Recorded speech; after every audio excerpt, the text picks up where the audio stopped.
பெண்ணழகு 1000 தான் இருக்குதடி, ஆனா என் மனசு ஓமடியில் விழுந்ததடி.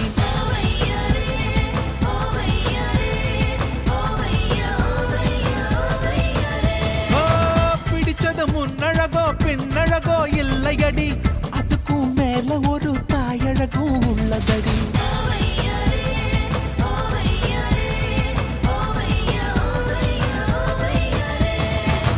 அவள பொண்ணு கேட்டு போட போற தாலி திருப்பரங்குன்றத்து கோயில்ல மெலமசி வீதி வர மேல சத்தம் கேக்கும், முடி போடும் வேளையில வீட்டுக்குள்ள தாள் போடுவேன், பிள்ளை பித்து வெளியேறுவேன். சுட்டித்தா போட்டு மதுரை வீதியில் வந்தா பழமான குதிக்குது வந்தா கொஞ்சம் மடக்கு